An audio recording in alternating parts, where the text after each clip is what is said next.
Good morning students. నిన్నటి పాఠంలో మనం కావ్యపరిచయం గురించి, నేపథ్యం, ఉద్దేశం గురించి చెప్పుకున్నాం కదా. ఈరోజు పాఠంలో మొదటి భాగం శివ చక్రవర్తి చేసినటువంటి త్యాగం అనేటువంటిదో మీకు ఒక కథ ద్వారా, అంటే మనకి పాఠంలో నన్నయ్య పద్యాల ద్వారా వ్యక్తం చేశారు. ముందుగా మీకు కథ ద్వారా వివరించి తర్వాత ముఖ్యమైనటువంటి అంటే ఇంపార్టెంట్ పద్యాలని ఎక్స్ప్లెయిన్ చేయబోతున్నాను. ఫస్ట్ త్యాగమైనటువంటి పాఠం యొక్క రచయిత నన్నయ్య అని చెప్పేసి చెప్పుకున్నాం కదా. త్యాగం అంటే వదలడం, తన కొరకు ఏమీ ఆశించకుండా తనదైన దానిని ఇతరులకు విడడం అని అర్థం. నిరతి ఆసక్తి, కోరిక, తాను చేయాలనుకునే పని పట్ల ఆసక్తి కలిగి ఉండటం. అలా ఆసక్తి, తను చేయాలనుకున్నటువంటి పని మీద ఆసక్తి కలిగి ఉన్నటువంటి వ్యక్తి ఇక్కడ ఎవరు? శివ చక్రవర్తి. శివ చక్రవర్తి త్యాగ గుణం అన్ని కాలాలకు ఆదర్శనీయం. అంటే ఏంటి? ప్రతి ఒక్కరికి కూడా స్ఫూర్తిదాయకంగా ఉంటుంది. ఇక్కడ మీకు కథ ద్వారా చెప్తానన్నాను కదా. త్యాగనిరతి అనేటువంటి పాఠంలో శివ చక్రవర్తి, ఇంద్రుడు, అగ్నిదేవుడు. ఇంద్రుడు డేగ రూపంలో, అగ్నిదేవుడు పావురం రూపంలో వస్తారని ఇంతకుముందు లెసన్లో చెప్పాను కదా. ఇప్పుడు శివ చక్రవర్తి దగ్గరికి యజ్ఞం చేస్తున్నటువంటి సమయంలో పావురం అంటే అగ్నిదేవుడు పావురం రూపంలో వస్తూ అంటే ఎగురుతూ వచ్చి తన తొడ మీద వాళ్తాడు. వాలేసరికి అంటే తనని రక్షించమని శివ చక్రవర్తిని పావురం వేడుకుంటుంది. డేగ తమ్ముతూ వస్తుంది, తను రక్షించమని చెప్పేసి వేడుకుంటుంది. అలా రక్షించమని చెప్పి వేడుకున్నటువంటి పావురానికి మాట ఇస్తాడు శివ చక్రవర్తి. అంటే ఏంటి? అలా వచ్చినటువంటి పావురాన్ని తనకు ఆహారం కాబట్టి వదిలిపెట్టమని చెప్పేసి డేగ శివ చక్రవర్తిని అడుగుతుంది. అంటే ఇది నీకు న్యాయమా? ఓ శివ చక్రవర్తి, నీవు సత్యధర్మాలను తెలిసినటువంటి వాడు, నీకు ధర్మమేదో సత్యమేదో తెలుసు, నీవు చాలా గొప్పవాడు అని చెప్పేసి అందరూ చెప్పుకుంటుంటే విన్నాను. అలాంటి అటువంటి నువ్వు ఈ సమయంలో ఆకలితో ఉన్న నాకు ఆహారం దొరకకుండా చేయడం న్యాయమేనా చెప్పని అడుగుతుంది. అన్ని ప్రాణులకు కూడా ఏంటి? ఆహారం లేకుండా ఏ ప్రాణి కూడా ఈ ప్రపంచంలో బతకలేదు. ఈ పావురం కనుక నాకు ఆహారంగా నువ్వు ఇవ్వకపోతే నేను చనిపోతాను. నేను చనిపోతే నా భార్య పిల్లలు బ్రతకరు. అంటే ఏంటి? ఇంటి పెద్ద అంటే సంపాదించే అతను లేకపోతే భార్య పిల్లలు బతకలేదు. అలాంటిది అంటే మా అందరి చావుకి నువ్వే కారణమవుతావు, కాబట్టి నా ఆహారాన్ని నాకు ఇవ్వని చెప్పేసి డేగ కోరుతుంది. కానీ నన్ను రక్షించండి, ధర్మం తెలిసిన వారని అంటే అన్నీ తెలిసినటువంటి నువ్వే ఇలా చేస్తే ధర్మం తెలిసిన వారు ధర్మానికి అన్యాయం చేయరు కదా అని చెప్పేసి డేగ శివ చక్రవర్తిని అడగడం. శివ చక్రవర్తి ఈ పావురం ప్రాణభయంతో వచ్చి నన్ను రక్షించమని చెప్పేసి అడిగింది.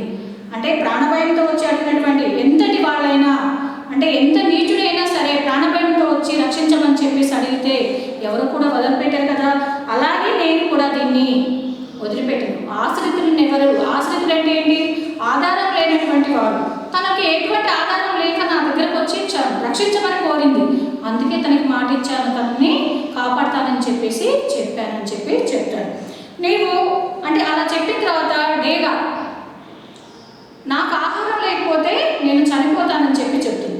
అన్ని ధర్మాలు తెలిసిన దాని కదా నువ్వు, అంటే నువ్వే చెప్పావు భగవంతుడు నిర్దేశించినటువంటి ఆహారం నాకు, అంటే పెద్ద పక్షి చిన్న పక్షిని తినడం ఇది ధర్మం, భగవంతుడే నాకు అలా పెట్టాడు. అలాంటప్పుడు ఆ పావురాన్ని నాకు వదిలేసేయని చెప్తుంది.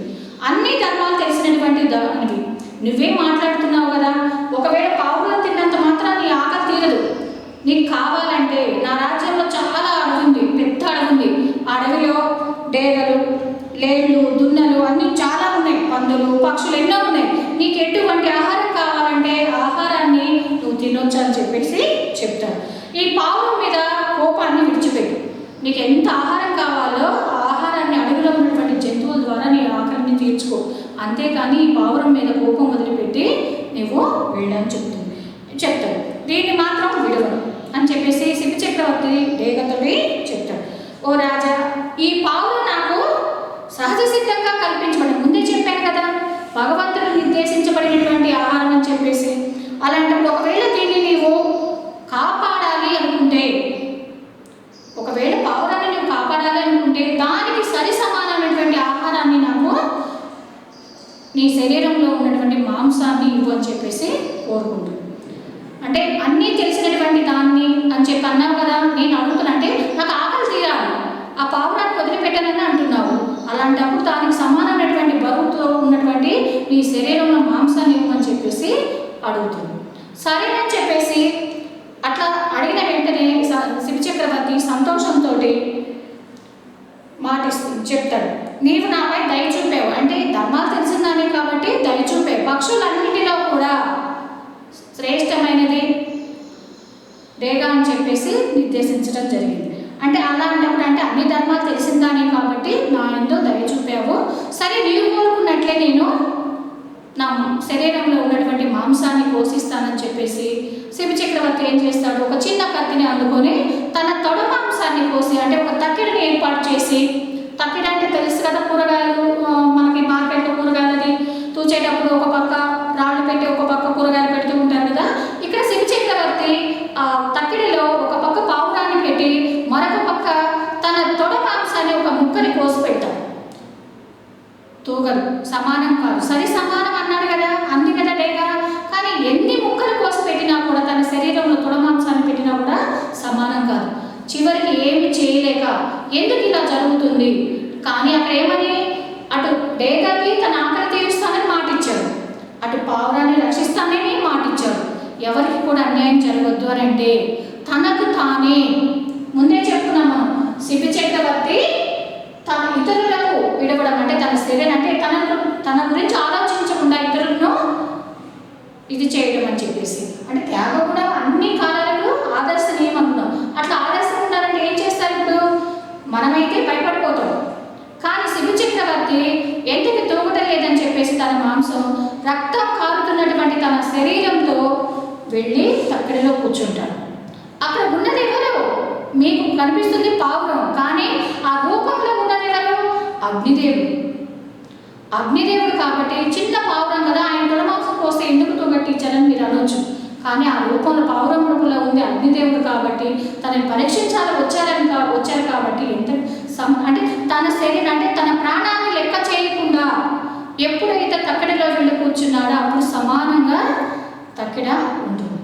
దానికి మెచ్చి ఇటువంటి ఆత్మతో కూడిన త్యాగంని గుణాన్ని చూసి ఇంద్రుడు, అగ్నిదేవుడు అంటే డేగ రూపంలో ఉన్నటువంటి ఇంద్రుడు, పావురం రూపంలో ఉన్నటువంటి అగ్నిదేవుడు అసలు రూపాలను తెచ్చేసుకుని సంతోషంలో ఆయన చేసేటువంటి త్యాగాన్ని చూసి ఇక ఆ రూపాలు మారు రూపాల్లో ఉండలేక అసలు రూపాలు తెచ్చుకొని జరిగి అతన్ని దీవించడం జరుగుతుంది. అంటే ఈ ప్రపంచం ఉన్నన్ని రోజులు నీవు సుఖ సంతోషాలతోటి కీర్తి ప్రతిష్టను సాధిస్తావని చెప్పేసి అతన్ని దీవించడం, అంటే వేరే ఎవరు కూడా చేయలేనటువంటి పనిని నువ్వు చేసావు.